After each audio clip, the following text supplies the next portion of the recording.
Spring has arrived and it is absolutely stunning. We've had some really nice days after the horrible weather we had a few weeks ago. We had about 3, I think possibly 4 named storms all in 1 week, and I had a little bit of damage on my greenhouse.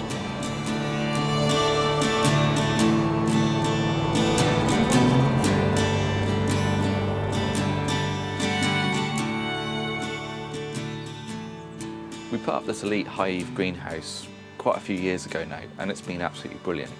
If you've got the space and the funds to do it, absolutely advise anyone to pick up a greenhouse. A greenhouse is premium garden real estate. It provides you an opportunity to extend your growing season, but also protect plants which like to be warmer during the summer and try and keep things like blight off of your tomatoes. We went for a high-eave version. That means that we have a bit more headroom and a little bit more comfortable to work in, but it doesn't have to be like this.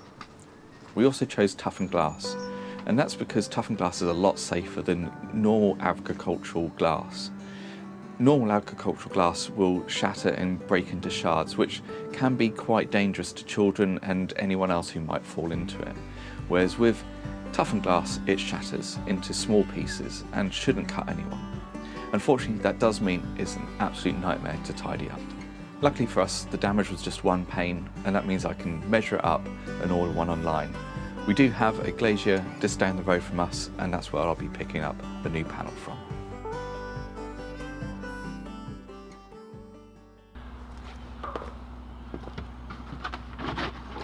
Garden will soon be coming to life, and it's really important that we feed the soil. That way we can top up on the nutrients that we spent last year. To replace some of the nutrients, I'm going to be adding some of my homegrown compost to the veg patch.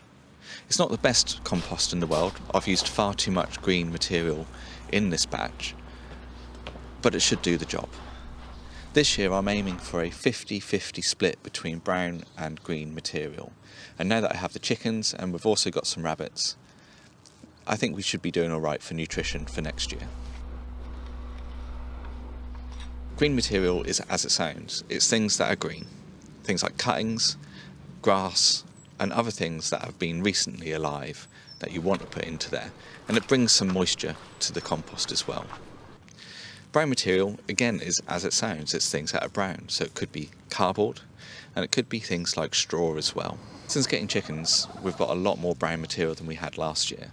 But they've also got their waste material as well, which will be adding a huge amount of nitrogen and other goodness into this compost. I'm going to be using this compost as top dressing, so I'll be putting this on top of the soil that's already there because I don't want to disturb that soil structure too much. I'm moving towards a no-dig approach, but this will be the first year that I'm doing this, so I will probably be doing a bit of a hybrid of working this material in and leaving it on the top as well.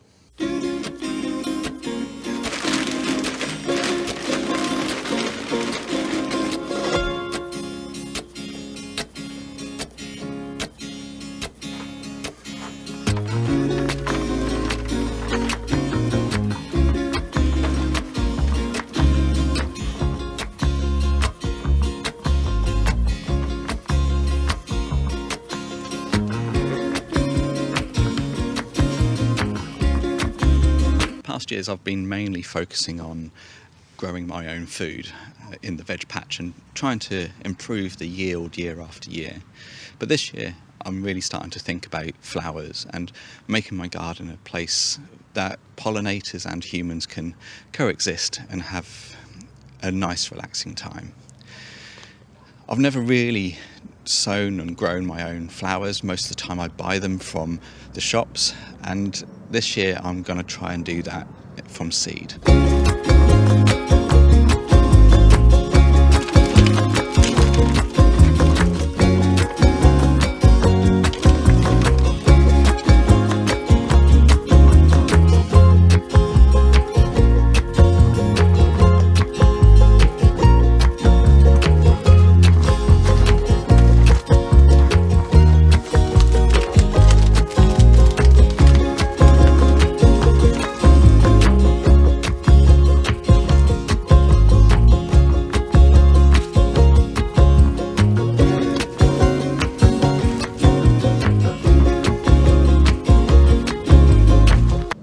flowers that I'm going to grow this year are flowers that will be native to this country. So things like foxgloves and other plants which are quite quintessentially English and have that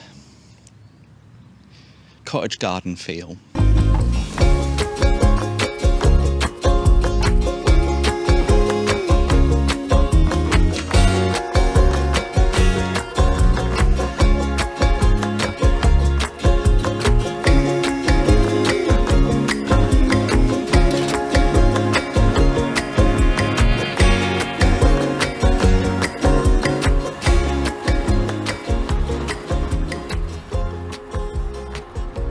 I've got some wildflower seed which is for shaded area. I have this area at the back of my garden which doesn't really grow a lot, and I really wanted to make this a nice secluded space to come and sit in the shade during the summer and look out over the garden.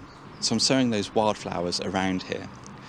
Well, I expect there's many ways to get hold of wildflower seeds. I picked up a box of wildflower seeds from my local garden centre. This has up to 10,000 flowers in it apparently, so we'll see how well that goes. But it's been quite convenient. It's quite simple to sow as well. All you have to do is lightly dig over the surface of the soil, spread this out and then water. And hopefully we should see a lot of flowers this year.